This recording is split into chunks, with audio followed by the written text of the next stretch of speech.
बिस्मिल्लाहिर्रहमानिर्रहीम। अस्सलाम वालेकुम नाज़रीन। बहुत सी आज की टॉप स्टोरीज़ हैं वो आपके सामने रखनी है, क्योंकि हालात तेज़ी से बदल रहे हैं। एक तरफ हमने देखा कि कोविड-19 की जो थर्ड लेयर है वो बड़ी शदीद है, और आज अगेन गुज़िश्ता 10 माह में आज 100 से ज़ायद अमवात जो है वो हुई हैं, और उससे आप अंदाज़ा कर सकते हैं कि अब केसेस की तादाद जो है वो तकरीबन 4200 तक पहुंच गई है रोज़ाना की बुनियाद पर। आज भी 4200 के करीब रिपोर्ट हुए हैं जो मुस्बत केसेस हैं, लेकिन इसमें एक बड़ी तादाद है जो रजिस्टर्ड ही नहीं होती, क्योंकि अब कोविड को शायद उस तरीके से उस तनाज़र में नहीं लिया जा रहा जो पहले शुरू में हम देखते थे। तो अब वो एहतियात भी हमें नज़र नहीं आ रही, यहाँ तक कि मास्क पहनना भी शायद उसके लिए बड़ी सख्ती जो है वो की जा रही है। तो आज सबसे यानी ये बुरी ख़बर है कि कोविड-19 से 100 से ज़ायद अमवात आज के दिन हुई हैं।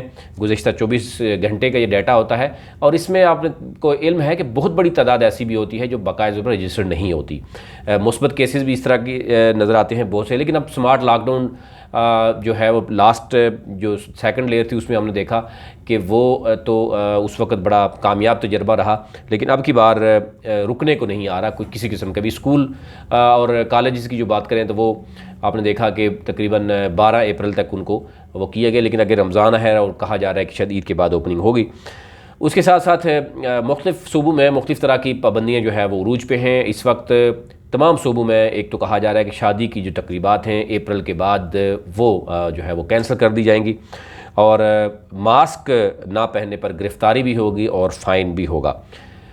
पॉलिटिकल ख़बरें भी हैं कुछ, वो आपसे शेयर करते हैं। हम्माद अज़हर वफाकी वज़ीर ख़ज़ाना जो है वो फ़ाइनली मुकर्रर हुए हैं, और हफीज़ शेख को जो है वो फ़ारग कर दिया गया है, उनका नोटिफिकेशन जारी कर दिया गया है। और हम्माद अज़हर पहले भी क्योंकि बहुत सी चीज़ें में देख रहे थे, और ताबिश गोहर जो है जो इससे पहले 2 मामले खुसूसी रहे थे वो दोबारा से मामले खुसूसी बराए पेट्रोलियम जो है वो हुए हैं, और बाबर गोरी जिन पर इल्ज़ाम भी है।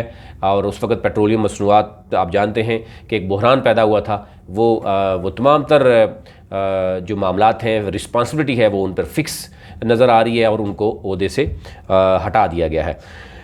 दूसरी अगर हम बात करें तो इस वक्त हम देख रहे हैं कि पूरे पाकिस्तान के मुख्तलिफ एरियाज़ में स्मार्ट लॉकडाउन मौजूद है, लेकिन हुकूमत ये कह रही है कि हम बिज़नेस में मुकम्मल तौर पर लॉकडाउन नहीं कर सकते।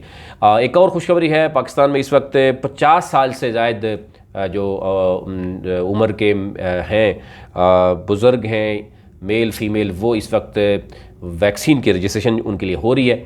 और अगर आपके नज़दीक आपके आबा अजदाद, आपके पड़ोसी या आपके रिश्तेदार अगर कोई 50 साल तक पहुंच चुके हैं, 50 साल से ऊपर हैं, तो वो आप उनकी वैक्सीनेशन की रजिस्ट्रेशन जो है वो करवा सकते हैं। तो इस वक्त वैक्सीनेशन सबसे अहम होगी उन लोगों के लिए जो 50 साल से ऊपर हैं। तो हुकूमत का ये जो मुस्बत इक़दाम है उसको जो है वो लेना चाहिए।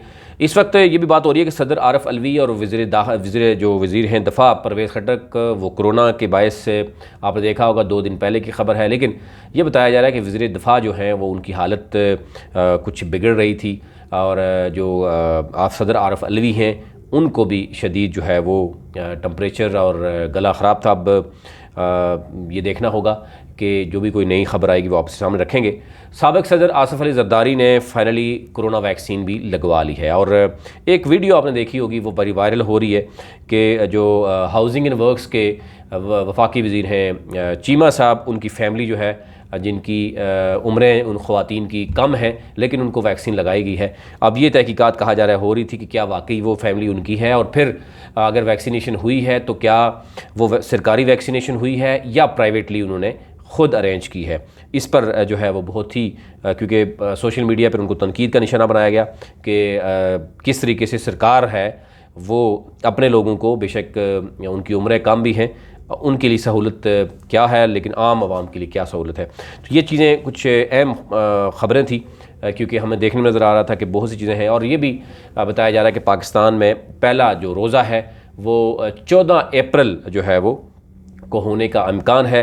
अभी तक जो बताया जा रहा है कि 29 शाबान को चाँद की रोयत से पाकिस्तान में पहला रोज़ा बुध 14 अप्रैल को होगा। और ये कहना था जनाब डॉक्टर शाहिद कुरैशी जो कि ज़ाहिर एक्सपर्ट भी हैं, इससे पहले वो फ़ल्कियाती साइंसदान और रोयत हिलाल के माहिर जाने जाते हैं, प्रोफेसर डॉक्टर शाहिद कुरैशी। उन्होंने बताया कि 14 अप्रैल को जो है वो रमज़ान मुबारक जो है वो पहला रोज़ा होने का चांसेस मौजूद है। ये ओवरऑल आज की स्टोरीज थी, वो आपके सामने रखी।